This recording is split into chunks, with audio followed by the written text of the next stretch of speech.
مسکین کا حج۔ حضرت سیدنا ابن عباس رضی اللہ تعالیٰ عنہ سے مروی ہے کہ نبی کریم صلی اللہ علیہ وآلہ وسلم نے ارشاد فرماتے ہیں کہ جمعے کی نماز مسکین کا حج ہے۔ اے میرے میٹھے بھائیوں، مسکین کی جمعے کے دن جو شخص حج کے لیے جانے سے جائز ہو، اس کا جمعے کے دن مسجد کی طرف جانا اس کے لیے حج کی مانت ہے۔ حج کی قربانی۔ حضرت سیدنا ربیع بن سلمان رحمۃ اللہ علیہ اپنا ایک ایمان افروز واقعہ بیان فرماتے ہیں کہ میں ایک مرتبہ کچھ لوگوں کے ساتھ حج پر جا رہا تھا۔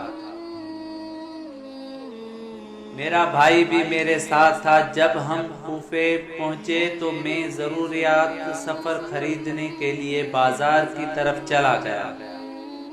وہاں میں نے ایک ویران سی جگہ میں دیکھا کہ ایک کھچر مرا پڑا ہے اور بہت پرانے اور بوسیدہ کپڑے پہنے ہوئے۔ ایک عورت چاقو سے اس کا گوشت کاٹ کر تھیلے میں رکھ رہی تھی۔ میں نے سوچا کہ ہو سکتا ہے کہ عورت کوئی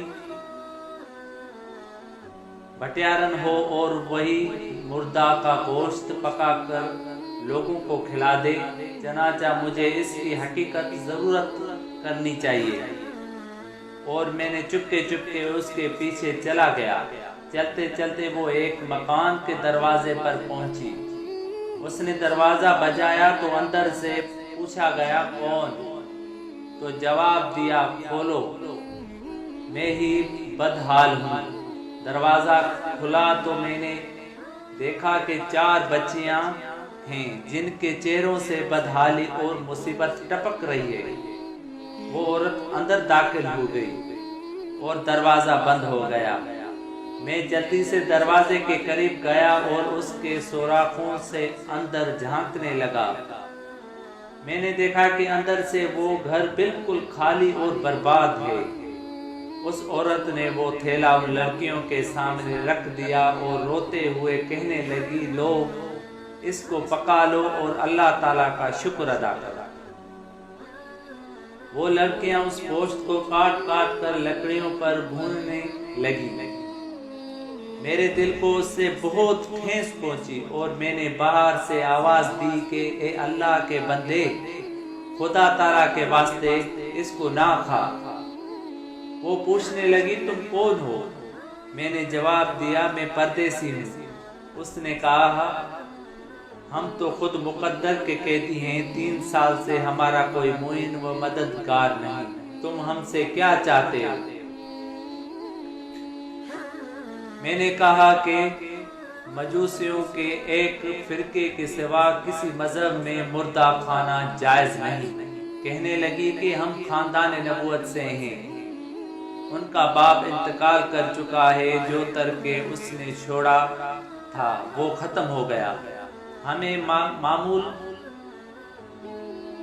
ہے کہ مردہ کھانا جائز نہیں، لیکن ہمارا 4 دن کا قافلہ ہے اور ایسی حالت میں مردہ جائز ہوتا ہے۔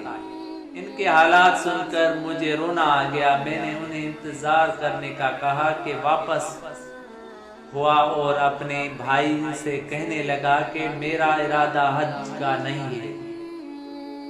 بھائی نے مجھے بہت سمجھایا، فضائل وغیرہ بتائے۔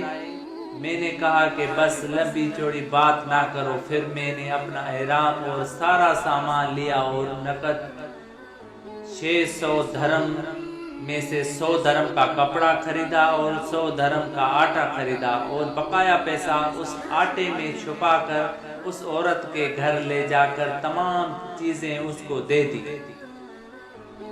وہ اللہ تعالیٰ کا شکر ادا کرنے لگے اور کہنے لگے، اے ابن سلمان، جا اللہ تعالیٰ تیرے اگلے پچھلے سب گناہ معاف فرمائے اور تجھے حج کا ثواب عطا کرے اور جنت میں تجھے جگہ عطا فرمائے اور نیا ہی میں تجھے ایسا بدلہ عطا فرمائے جو دنیا میں تجھ پر ظاہر ہو جائے۔ سب سے بڑی لڑکی نے کہا، اللہ تعالیٰ آپ کو اس کا دگنا اجر عطا فرمائے اور آپ کے گناہ بخش دے۔ दूसरी लड़की ने कहा कि आपको अल्लाह ताला उससे ज्यादा अता फरमाए जितना आपने हमें दिया।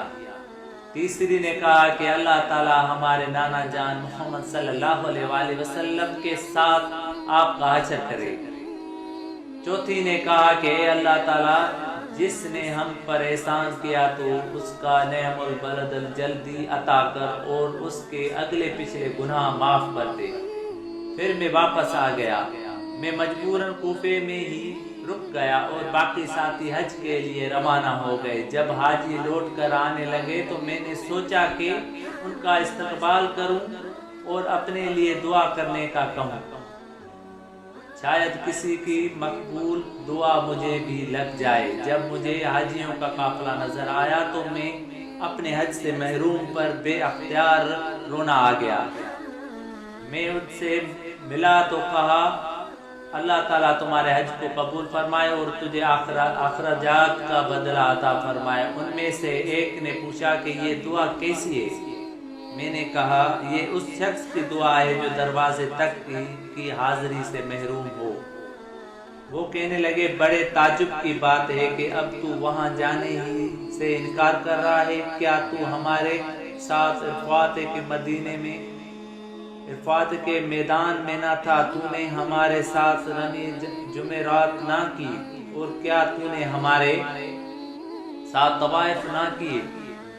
आप फरमाते हैं कि मैं दिल ही दिल में तअज्जुब करने लगा कि इतने में खुद मेरे शहर का काफिला भी आ गया। मैंने कहा कि अल्लाह ताला तुम्हारी कोशिशों कबूल फरमाए। तो वो भी यही कहने लगे कि तू हमारे साथ इरफात पर ना था। यार मैं जुमेरात ना की और अब इनकार कर रहा है। फिर मैं से एक शख्स आगे बढ़ा और कहने लगा कि भाई अब क्यों इनकार करते हो?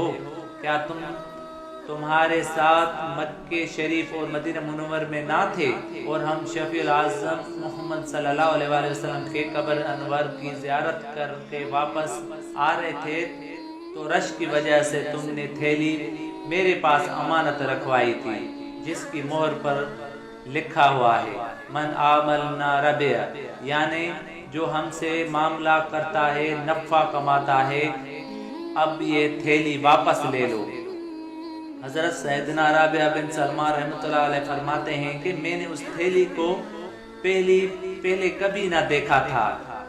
मैं उसको लेकर घर वापस आ गया। इशा के बाद वजीफा पूरा किया और उसी सोच में जागता रहा कि मामला क्या है। अचानक मेरी आंख लग गई। ख्वाब में सरेआम नूर मोहम्मद सल्लल्लाहु अलैहि वसल्लम की ज़ियारत की। मैंने आप सल्लल्लाहु अलैहि वसल्लम से अर्ज किया और हाथ चूमे।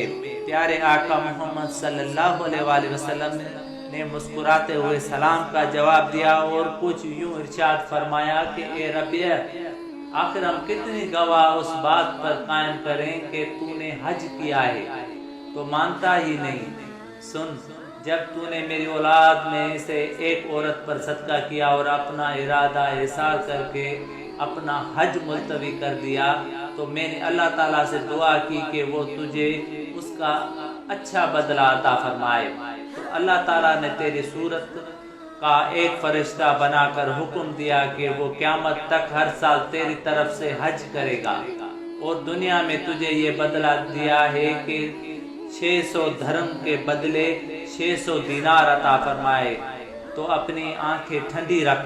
फिर हजरत मोहम्मद सल्लल्लाहु अलैहि वसल्लम ने वही अल्फाज बनाए मन आमल ना रबे, यानी जो हमसे मामला करता है नफ़ा कमाता है। हजरत सैयदना राबिया बिन सलमान रहमतुल्लाह अलैह फरमाते हैं कि जब मैंने सोकर उठा तो थैली को खोला, उसमें 600 अशरफियां थी। ये होता है किसी के साथ भलाई करने का अजर।